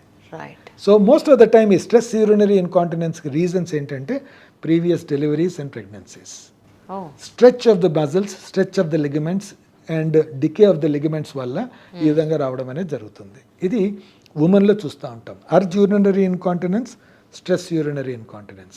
Urge urinary incontinence is medication only. Over active bladder అంటాం, దానికి మెడిసిన్స్ ఇస్తే కొద్దో గొప్ప రిలీఫ్ బాగానే వస్తుంది. Stress urinary incontinence mild stages అయితే ఏమీ చేయకుండా ఉండిపోతారు. చాలామందికి ఇప్పుడు 100 మంది లేడీస్ని అడిగామనుకోండి, 50 మంది చెప్తారు అవునండి అప్పుడో ఒకసారి ఒక డ్రాప్ పడుతుంది అని చెప్పేసి. సో వాళ్ళకి ఏం చేయాల్సిన అవసరం లేదు. గ్రేడ్ ఎక్కువైంది, వాళ్ళు ఒక ప్యాడ్ పెట్టుకుని తిరగాల్సి వస్తుంది, బయటికి వెళ్ళలేకపోతున్నారు, గట్టిగా నవ్వలేకపోతున్నారు అనుకున్నప్పుడు వాళ్ళకి కొన్ని సర్జికల్ ఇంటర్వెన్షన్స్ చేస్తాం. ఒక టేప్ టిఓటి అంటాం, లేకపోతే స్లింగ్స్ అనే ఆపరేషన్ చేస్తాం. దాంతో ఆ లీక్ కాకుండా చూసుకోగలుగుతాం. ఇది ఉమెన్కి సంబంధించి. వెరస్ మేల్స్లో ఇట్స్ డిఫరెంట్ అండి. స్ట్రెస్ యూరినరీ ఇన్కాంటినెన్స్ అనేది జెంట్స్లో యూజువల్గా ఉండదు. అది జరుగుతుంది అంటే మేము ఏమైనా ఆపరేషన్లు చేసి ప్రాస్టేటిక్ మీద ఆపరేషన్ లేకపోతే దేని మీద ఆపరేషన్లు చేసిన తర్వాతనే జరుగుతుంది, కానీ స్ట్రైట్ ఫార్వర్డ్గా ఉండే అవకాశం తక్కువ. అర్జ్ యూరినరీ ఇన్కాంటినెన్స్ అంటారా, ఈ over activity of the bladder, age related changes వస్తాయి బ్లాడర్లో. ఇప్పుడు 80 ఏళ్ల వయసు అతను తొందరగా బాత్రూమ్కి వెళ్ళడానికి ట్రై చేస్తూ ఉంటాడు, రాత్రిలో 3 సార్లు లేచి వెళ్ళాల్సి వస్తూ ఉంటుంది. ఎందుకంటే బ్లాడర్లో స్ట్రెచ్ క్యాపబిలిటీ అనేది కొంచెం తగ్గుతుంది. ఆ స్ట్రెచ్ ముందులాగా ఆపుకునే అవకాశం తగ్గుతుంది. వాళ్ళ వల్ల కొంచెం ఎక్కువసార్లు వెళ్ళడం, తొందరగా వెళ్ళడం అనేది జరుగుతూ ఉంటుంది. సో వాళ్ళకు కూడా మందులు ఇచ్చి కొద్దో గొప్ప కంట్రోల్ చేయొచ్చు. కానీ ఫిమేల్స్లో మేల్స్లో ఇది డిఫరెంట్ లెవెల్లో చూడాల్సిన అవసరం ఉంటుంది.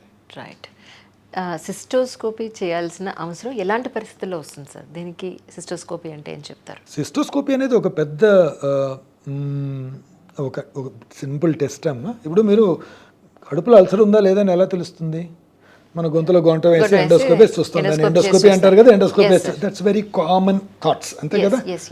అలానే బ్లాడర్లో అల్సర్ ఉందా అంటే ఎలా తెలియాలి? మేము మూత్రనాళంలోంచి ఎండోస్కోపీ చూడాల్సిన అవసరం ఉంటుంది. ఓన్లీ డిఫరెన్స్ ఏంటంటే ఈ పైనుండి చేసే ఎండోస్కోపీ ఏదైతే ఉందో అది ఎక్కడైనా చేయొచ్చు, బయట రూముల్లో కూడా చేస్తారు. కానీ మూత్రనాళంలో చేసే ఎండోస్కోపీ మాత్రం ఆపరేషన్ థియేటర్లో చేయాల్సిన అవసరం ఉంటుంది. స్టెరిలిటీ అనేది పాటించాల్సిన అవసరం ఉంటుంది. కానీ వితౌట్ అనస్థీషియా చేసేస్తారా సార్ అది? మోస్ట్ ఆఫ్ ద టైమ్ ఈ మధ్య కాలంలో లోకల్ అనస్థీషియాలోనే అయిపోతుందమ్మా. There is something called flexible endoscopies, flexible cystoscopy అంటాం. దే ఆర్ డన్ ఆఫీస్ బేసిస్లోనే, అంటే they are not admitted, local అనస్థీషియాలోనే అయిపోతుంది. That's not a big problem. Cystoscopy is అంటే దేర్ బేసికలీ 2 టెస్ట్.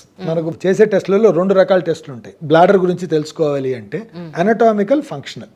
అంటే చూడ్డానికి ఎలా ఉంది, పనిచేయడానికి ఎలా ఉంది. ఇప్పుడు మన కన్ను టెస్ట్ చేశారనుకోండి, కన్ను లోపల అంతా బాగుందా లేదా అనేది డాక్టర్ గారు వచ్చి ఇట్లా ఆఫ్థాల్మోస్కోప్ పెట్టి చూస్తారు. రెటీనా మళ్ళీ వేరు కదా, రెటీనా కూడా అలానే చూస్తారు. కానీ సపోజ్ అది పని చేస్తా ఉందా లేదా తెలుస్తుంది. మీకు డబ్బా పెట్టి దాంట్లో ఏ కనపడుతుందా, బి కనపడుతుందా అని అడుగుతారు, అంతే కదా. సో దీన్ని ఏమంటాము, అనటామికల్ ఈజ్ లోపల చూడడం. ఫంక్షనల్ అంటే మీకు ఇది కనపడతా ఉందా, ఇది కనపడతా ఉందా, ఇది ఎల్లోనా, గ్రీన్, హౌ ఇట్ వర్క్స్ అనేది. సో మూత్రాశయంలో ఏమైనా అనటామికల్ ప్రాబ్లం ఉందా అని తెలుసుకునేదానికి మనం సిస్టోస్కోపీ చేస్తాం. కానీ మూత్రాశయం ఎలా పనిచేస్తూ ఉందని తెలుసుకునేదానికి సిస్టోమెట్రీ అంటే యూరోడైనమిక్ స్టడీ అనేది చేస్తాం. సో ఈ 2 బేసిక్ టెస్ట్లు for bladder. 1 is for anatomy, 1 is for function. Anatomical disproportionate ఉన్నప్పుడు మనం సిస్టోస్కోపీ చేస్తాం. లేదు బ్లాడర్ పనిచేసే విధానమే సరిగా లేదు అనుకున్నప్పుడు ఈ యూరోడైనమిక్స్ చేయడం అనేది జరుగుతూ ఉంటుంది. ఓకే. కానీ వన్ ఆఫ్ మై కజిన్స్ ఈ మధ్య రీసెంట్గా ఏంటంటే కిడ్నీలో ఉన్న స్టోను యురెత్రాలో మధ్యలో వచ్చి ఎక్కడో స్టక్ అయింది, అది లేజర్ ద్వారా క్లియర్ అవ్వట్లేదు, కొంచెం సర్జికల్ ప్రాసెస్లో వెళ్ళాల్సి ఉంటుంది అని. అంటే స్టోన్ సైజ్ పెద్దదవ్వడం వల్ల అలా సర్జికల్ ప్రాసెస్ వరకు వెళ్ళాల్సి ఉంటుంది, అవసరం ఉంటుందా సార్? అలా కాదమ్మా, అంటే బేసికల్లీ మనకు యూరినరీ ట్రాక్ట్ అనేది మనం చూసుకుంటే కిడ్నీలు ఉంటాయి, కిడ్నీ నుంచి వచ్చే ట్యూబ్స్ వస్తాయి, యూరేటర్స్ అంటారు, బ్లాడర్ ఉంటుంది, మూత్రం వచ్చే నాళం ఉంటుంది. Majority of the stones which come in to the బ్లాడర్లోకి వచ్చేటివి యూరిన్లోంచి పడిపోతాయి. ఎందుకంటే ఆ బ్లాడర్ వరకు వచ్చిన స్టోన్ చిన్నదిగానే ఉంటుంది, అది యూరిన్లోంచి పడిపోతాయి, దానికి ఎక్కువ చేయాల్సిన అవసరం రాదు. కానీ 90% ఆఫ్ ద స్టోన్స్ ఎక్కడ స్టక్ అవుతాయి, కిడ్నీ నుంచి వచ్చే ట్యూబ్ ఏదైతే బ్లాడర్ వరకు ఉంటుందో ఒక 25 సెంటీమీటర్ల ట్యూబ్ అది, కిడ్నీ నుంచి మూత్రాశయం వరకు. కిడ్నీ ఎక్కడో లోవర్ చెస్ట్లో ఉంటుంది, మూత్రాశయం ఎక్కడో పెల్విస్లో ఉంటుంది, దీని మధ్యలో ఒక 25 సెంటీమీటర్ల ట్యూబ్ ఉంటుంది. సో ఈ చిన్న స్టోన్ అనేది ఆ కిడ్నీలో తయారైంది, ఈ ట్యూబ్లో పడి 25 సెంటీమీటర్లు దాటి బ్లాడర్లో పడినప్పుడే అది బయటికి రావడం అనేది అవకాశం ఉంటుంది. సో ఈ 25 సెంటీమీటర్లో ఈ యూరిటర్ అనే దాంట్లో లెస్ దాన్ 5 mm స్టోన్ అయితే 95-98% అవి మూత్రనాళంలోంచి పడిపోతాయి ఒక 2 వారాలకో 3 వారాలు అబ్జర్వ్ చేస్తే. As the size goes up 6, 7, 8, 9, 10 ఎంత పెరుగుతూ ఉంటే అంత పడిపోయే ఛాన్సెస్ తగ్గిపోతా వస్తాయి. సో 9 mm అయినప్పుడు పడే అవకాశాలు తక్కువగా ఉంటాయి.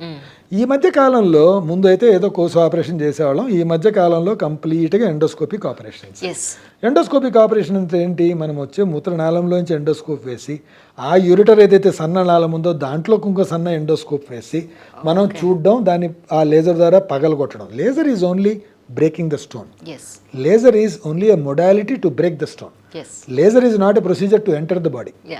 అంతే కదా, అది ఎనర్జీ మాత్రమే to break the stone. So ఆ మిగతా ప్రొసీజర్ అంతా మనం చేయగలిగినప్పుడే అది లేజర్ దాని మీద అప్లై చేయడం జరుగుతుంది.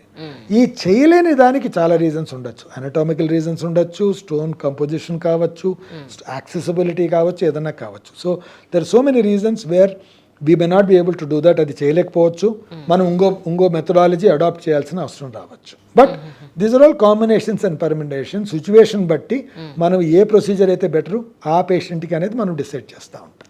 రైట్. బ్లేడర్ని, యూరినరీ బ్లేడర్ని క్లీన్ చేసుకోవాల్సిన అవసరం ఉందా? చేసుకుంటే ఏ విధంగా చేసుకోవాలి? దర్ ఇస్ నథింగ్ అమ్మా, ఐ డోంట్ నో వై ఈ కాన్సెప్ట్ ఆఫ్ బ్లాడర్ క్లీనింగ్ అనేది ఎందుకు వచ్చింది అంటే, ఒకప్పుడు I still remember oil pulling అనేది ఒక ఫ్యాషన్ అయిపోయింది కొన్ని రోజులు. ఓకే, అలానే కొన్ని రోజులు, దాని తర్వాత కొన్ని రోజులు చూసారు బ్లాడర్ క్లీనింగ్ అని చెప్పేసి, ఇన్ని లీటర్ నీళ్ళు తాగండి, ఇన్ని లీటర్ నీళ్ళు తాగండి, ఈ టైంలో తాగండి, ఈ టైంలో తాగండి, ఈ టైంలో మీ బ్లాడర్ క్లీన్గా ఉంటుంది అని చెప్పేసి. There is nothing like that తల్లి. బాడీలో దెర్ ఇస్ ఎవ్రీథింగ్. ఇప్పుడు నోరు క్లీన్గా ఉండాలని యాసిడ్ వేసుకుని క్లీన్ చేసుకుంటామా? చేయం కదా. సరే, the same way, the same thing is true for everywhere in the body. ప్రతి ఆర్గన్లోను, ప్రతి స్ట్రక్చర్లోను there are some commensals, some clean, some are going to be. ఇప్పుడు మన నోట్లో కూడా చాలా మందికి బ్యాక్టీరియా ఉంటాయి. ఈ బ్యాక్టీరియా అన్నీ పోవాలని చెప్పి మనం క్లీన్ చేసుకుంటూ పోయామనుకోండి, లేకపోతే యాంటీ బ్యాక్టీరియల్స్తో క్లీన్ చేసామనుకోండి, we develop resistant super fungal infections. So these are all commensals in the body. మూత్రనాళంలో కొన్ని ఉంటాయి, వైజానాలో కొన్ని ఉంటాయి, చర్మం మీద కొన్ని బ్యాక్టీరియా ఉంటాయి. ఏ బ్యాక్టీరియా ఎక్కడ ఉండాలో అవి ఉండాలి. అసలు యాంటీబయాటిక్స్తో డైరియా వస్తుంది ఎందుకంటారు? యాంటీబయాటిక్ వాడాము అందుకే నాకు లూజ్ మోషన్స్ అయినాయి అంటారు. ఎందుకు? ఆ యాంటీబయాటిక్ వల్ల గట్లో ఉండాల్సిన నార్మల్ బ్యాక్టీరియా పోయి కొత్త బ్యాక్టీరియా వచ్చిన దానివల్ల వాటికి లూజ్ మోషన్స్ వస్తాయి. సో బాడీని ఈ విధంగా క్లీన్ చేయడానికి భగవంతుడు created a system which gets cleaned automatically. దాన్ని మనం ఏదో ఎక్స్ట్రా చేయడం అనుకోవడం తప్పు, వేస్ట్. అది మనకి మనం ఏదైతే క్లీన్గా పెట్టుకోవాలో క్లీన్గా పెట్టుకుంటే చాలు, నోరు కళ్ళు అవన్నీ పెట్టుకుంటే చాలు, మిగతావన్నీ దానంతరం అయితే సెల్ఫ్ క్లీనింగ్ మెథడాలజీ అనేది ఉందన్నమాట వీళ్ళలో. So there is no need to do all those things. In fact there are detrimental. So కొంతమంది అంటారు ఈ రికరెంట్గా ఇన్ఫెక్షన్స్ వస్తున్నాయంటే లేడీస్లో కొంతమందికి వెజనల్ డూషెస్ అనేది చేస్తారు, bacterial vaginal douches, vagina clean చేసుకోండి అని చెప్పి. That produces more infections. So you replace the bacteria with newer bacteria. మీలో commensals అనేది ఉంటాయి, అంటే అవి మీకు ఎప్పుడు నష్టం చేయవు, అవి అలా ఉంచితేనే మీకు మంచిది. అవి కూడా తీసేసాం అనుకోండి, కొత్త బ్యాక్టీరియా వస్తాయి, మీకు ఇన్ఫెక్షన్స్ వచ్చే ఆస్కారాలు ఎక్కువ అవుతాయి. అయితే ఇప్పుడు సపరేట్గా మనం అవి వాష్లు అవి పెట్టి మనం క్లీన్ చేయాల్సిన పని లేదు. తప్పమ్మా, అది ఎప్పుడో ఒక్కసారి ఎప్పుడో చేయడానికి బాగానే ఉంటుంది, కానీ రిపీటెడ్గా చేయడం తప్పమ్మా. They are not good correct ways. See, sometimes if they are infected for the first few days you may be asked to do it, but it is not a constant regular process. You don't need it. Actually speaking. మనకి ఎప్పటికీ అవసరం లేదట అంటివి. God has created multiple defenses on its own. మనలో లోపం ఉంటే ఆ defences పోతాయే తప్ప ఆ డిఫెన్సెస్ ఆటోమేటిక్గా ఉంటాయి ఇప్పటికీ కూడా. అలాగే బ్లాడర్ క్యాన్సర్ వచ్చినప్పుడు యూరిన్లో బ్లడ్ వెళ్ళే అవకాశం కూడా ఉంటుంది అని ఎక్కడో ఎవరో వీడియో చూసి యూరిన్లో బ్లడ్ వెళ్ళిన ప్రతిసారి నాకు క్యాన్సర్ వచ్చేసిందేమో అనుకునే పేషెంట్స్ కూడా ఉన్నారు. We see to both the type of patients. ఒకడేమో ఒకసారి బ్లడ్ వచ్చింది అనగానే నాకు క్యాన్సర్ ఉంది అనుకునే అతను ఉంటాడు. ఇంకో అతను అంటే అసలు అంటే బ్లడ్ వచ్చినా కానీ ఉన్నా కానీ పట్టించుకున్న అతను కూడా ఉంటారు అనమాట. చాలా మంది నాకు ఇన్ఫెక్షన్ అని చెప్పి యాంటీబయాటిక్స్ వాడుకుంటా పోయి ఇంత పెద్దగా అయ్యేంత వరకు రాకుండా ఉండే వాళ్ళు ఉంటారు. ఒకటమ్మా, on any day blood in the urine is not normal. Blood in the urine is abnormal. Presence of blood in the urine is not a normal component of urine. So people with blood in the urine have to be investigated. దీంట్లో రెండు రకాలుగా ఉంటాయి, painless haematuria, painless or painful haematuria. Doctor గారు నాకు బాగా మూత్రంలో మంట ఉందండి, మాటిమాటికి వస్తుంది, 5 నిమిషాలకు వస్తుంది, బ్లడ్ మన యూరిన్ కూడా రెడ్గా వచ్చింది. They are better patients. ఎందుకంటే they are more likely to be benign. అంటే దాంట్లో క్యాన్సర్ ఉండే అవకాశం తక్కువ. ఎందుకంటే మంట ఉంది, పెయిన్ ఉంది కాబట్టి ఇన్ఫెక్షన్స్ ఉండే అవకాశం ఎక్కువ. కడుపులో నొప్పి వచ్చిందండి, ఇంతకుముందు స్టోన్ ఉంది, బ్లడ్ వచ్చింది, దే ఆర్ బెటర్. స్టోన్ ఉంది కాబట్టి బ్లడ్ రావడం జరిగింటుంది. ఏ ప్రాబ్లం లేదండి. సడన్గా మనం చూసానండి, ఎర్రగా ఉందండి యూరిన్, రెండోసారి చూస్తే ఎర్రగా ఉందండి, చిన్న క్లాట్ పడిందండి, మళ్ళీ తగ్గిపోయింది కాబట్టి మెలకుండా ఉన్నానండి. కాదు. పెయిన్లెస్ హెమచ్యూరియా అంటే bleeding in urine without pain has to be taken very seriously.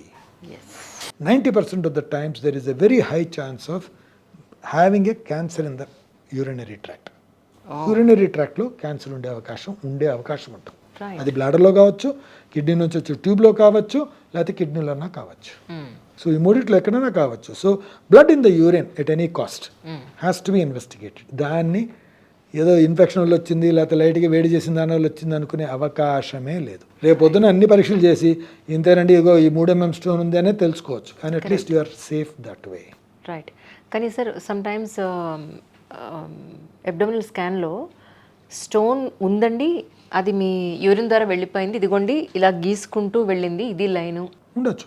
అంటే లైన్ ఉండదమ్మా, అక్కడేం లైన్ కనబడదు. కానీ లైన్ కనబడదు, చూచా ఎవిడెన్సెస్. సపోజ్ మనకు స్టోన్ ఉందని తెలుసు, మొన్ననే ఈ మధ్య 5 రోజుల ముందు కొంచెం నొప్పి వచ్చింది, నిన్న కొంచెం బ్లడ్ వచ్చింది, ఈరోజు స్కాన్ చేయిస్తాం, కిడ్నీలో కొంచెం వాపు ఉందండి కానీ స్టోన్ ఏం కనబట్టలేదు. సో మోస్ట్ లైక్లీ ఏంటి, ఆ స్టోన్ ఈరోజు ట్యూబ్లో అడ్డం పడి మొన్న నీకు నొప్పి వచ్చి పడిపోయే ముందు కొంచెం బ్లడ్ రావడం జరిగిండొచ్చు. ఇది మనం అనుకోగలిగిన థింగ్. కానీ అది పడిపోయిన తర్వాత కూడా 10 రోజుల తర్వాత మళ్ళీ బ్లడ్ వచ్చింది అనుకోండి, we have to look for another reason. మనం కొరాబరేట్ చేసుకోవాలి. ఏదన్నా కానీ బ్లడ్ ఉంది అంటే ఒక రీజన్ ఇచ్చుకునే దానికి ఎవిడెన్స్ ఉందా, మనం ఆ రీజన్ ఇవ్వగలుగుతున్నామా. రీజన్ లేదు అంటే పరీక్షలు చేయాల్సిందే, రీజన్ ఇవ్వగలుగుతున్నామంటే కొంచెం వెయిట్ చేసి చూడొచ్చు.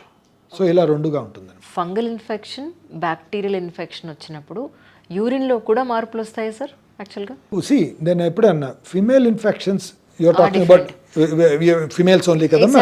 Yes, the major source of urinary tract infections in females is vagina. Surrounding areas. ఎందుకంటే vagina is most of the source.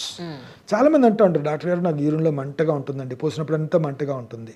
Urine టెస్ట్లన్నీ నార్మల్గానే ఉంటాయి, అల్ట్రాసౌండ్ నార్మల్గానే ఉంటుంది, everything normal. But if you really look in to them, they have some white discharge, they have some cervical infections. అది ఒక source లాగా తయారై ఆ మూత్రనాళం ఎప్పటికీ మండుతూ ఉంటుంది. So whenever some patient, any female comes with any urinary infections అనుకున్నప్పుడు రికరెంట్గా వస్తున్నాయంటే vaginal source అనేది రూల్ అవుట్ చేయాల్సిన అవసరం ఉంటుంది. వాళ్ళ జెనిటల్ ట్రాక్లో, వెజనాలో కానీ, సర్విక్స్లో కానీ ఇన్ఫెక్షన్స్ కానీ, లేకపోతే వైట్ డిశ్చార్జ్ లాంటివి ఏమైనా ఉన్నాయా లేదా అనేది చెక్ చేసుకోవాల్సిన అవసరం ఉంటుంది. మోస్ట్ ఆఫ్ ద టైం కొంతమందికి ఏమవుతుంది, ఇన్ఫర్టిలిటీ ఎవాల్యుయేషన్స్లో చాలాసార్లు ఇన్స్ట్రుమెంటేషన్ చేయడం జరుగుతుంది, ఆర్ కాపర్టీస్ లాంటివి పెట్టేటప్పుడు కానీ, లేకపోతే మెన్స్ట్రువల్ చేంజెస్ వల్ల, irregular menstruation వల్ల vaginal, that's natural vaginal cleaning which happens because of menses. అంటే మీరు అన్నారు చూసారా క్లీనింగ్ అని, భగవంతుడు క్రియేట్ చేశాడు. There is a cleaning of the vagina which happens with menses. ఈ blood will clean the vagina with all antibodies. అలాంటి సరిగా లేదనుకోండి, ఇర్రెగ్యులర్ పీరియడ్స్ ఉన్నాయనుకోండి, సరిగా రావట్లేదనుకోండి, they tend to get post. అంటే వీళ్ళకి ఆ యూరిన్ ఇన్ఫెక్షన్ వచ్చే అవకాశం ఎందుకు ఉంటుంది, ఎందుకంటే ఆ వెజైనాలో బ్యాక్టీరియా మారిపోతాయి కాబట్టి, ఎక్కువ రోజులుగా వేరే బ్యాక్టీరియా ఉంటాయి కాబట్టి వాళ్ళకి వెజైనల్ ఇన్ఫెక్షన్స్ వచ్చే ఆస్కారం ఉంటుంది. So anything inside the vagina can cause urinary symptoms and urinary infection also. Yes sir. So that we need to keep it in mind. Sexual transmitted diseases, sexual transmitted infections, ఈ రెండింటికి కూడా urinary ట్రాక్కి సంబంధం ఉంటుందండి? అంటే most of the time అమ్మ urinary tract infections are not sexually transmissible. Okay, మీ ప్రశ్న నెక్స్ట్కి వస్తుంది నాకు. యూరినరీ ట్రాక్ట్ ఇన్ఫెక్షన్స్ ట్రాన్స్మిట్ కావు. Okay, urinary tract is a different tract, genital tract is a different tract. మగవారిలో ఆ జెనిటల్ ట్రాక్ట్ అనేది సగ part genital tract, some part of the urinary tract are common. మూత్రం వచ్చే నాళము, ప్రాస్టేట్, ఆ మూత్రం వచ్చే నాళం, ఇది మాత్రం కామన్, అంతే తప్ప లేడీస్లో అవి కామన్ కాదు. They are different. Urinary tract is different, this thing. But yes, sexually transmitted like vaginal infections ఉన్నాయి అంటే there are urinary symptoms, sometimes urinary infections also. Right. At the same way, in gents, one of the reasons for urinary infections is chronic prostatitis. అంటే prostate గ్రంథిలో కూడా, which is not urinary part, it's a sexually transmitted prostatitis ఉన్నా కూడా వాళ్ళలో urine infection వచ్చే అవకాశం ఉంటుంది, ఎందుకంటే ఇది ఒక సోర్స్ కాబట్టి. So for both of them this acts as a source for urinary infection. Both for female and male, source can be in the genital tract leading to urine infection. ఇది మనం గుర్తుపెట్టుకోవాలి. సో ఏదైనా పేషెంట్కి రికరెంట్గా infections వస్తున్నాయి అంటే కారణం వెతుక్కునేటప్పుడు genital ట్రాక్ట్లో కూడా ఏమైనా ప్రాబ్లమ్స్ లేవు కదా అని ఎత్తుక్కోవాల్సిన అవసరం ఉంటుంది. కానీ కారణాలు ఫిమేల్స్లో ఎక్కువగా ఉండొచ్చు, మేల్స్లో తక్కువగా ఉండొచ్చు. బట్ బోత్ విన్నట్ టు బి అవి సెర్చ్ అనేది మనం చేయాల్సిన అవసరం ఉంటుంది. ఎస్, ఇప్పుడు మీతో డిస్కషన్ అయిన తర్వాత నాకు అనిపిస్తుంది ఏంటంటే సార్, నెక్స్ట్ ఎపిసోడ్స్లో మళ్ళీ మేము ఒకసారి ఫ్రీ టైం చూసుకుని ఇలా సంవత్సరాల గ్యాప్ కాకుండా కొంచెం వెంటనే మమ్మల్ని కనికరిస్తే ఈచ్ టాపిక్ వైజ్ తీసుకెళ్దాం సార్. తప్పకుండా ఒక ఇష్యూ బేస్డ్ మీద తీసుకుంటూ పెడితే అంటే ఇన్ డీటెయిల్డ్గా జనాల్లో అవేర్నెస్ క్రియేట్ చేయగలుగుతాం. ఎందుకంటే యూట్యూబ్లో చాలా అనవసరమైన ఇన్ఫర్మేషన్ ఎక్కువ ఉంది కాబట్టి అథెంటికేషన్ ఉన్న మీలాంటి వాళ్ళు తప్పకుండా ఇన్ఫర్మేషన్ ఇస్తే ప్రాపర్గా వాళ్ళకి చేరవేయగలుగుతాం అనేది ఒక పాయింట్. వెరీ జనరల్ పాయింట్స్ అమ్మా. ఇప్పటి వరకు మనం డిస్కస్ చేసింది ఏంటంటే we're going around misconceptions in the public. So ఈ మిస్కన్సెప్షన్స్ తొలగిస్తే యాక్చువల్ కన్సెప్షన్ అనేది ఏముండాలి అనేది మనం క్రియేట్ చేయొచ్చు. సో లెట్ us ఇది ఫస్ట్ అటెంప్ట్గా మిస్కన్సెప్షన్స్ దూరం చేద్దాం. దాని తర్వాత ఏమి తెలుసుకోవాలో చెప్దాం. పర్ఫెక్ట్. అంతకన్నా ఎక్కువ తెలుసుకోవడం కూడా తప్పు అవుతుంది. Thank you Mallikarjuna sir. Thank you so much.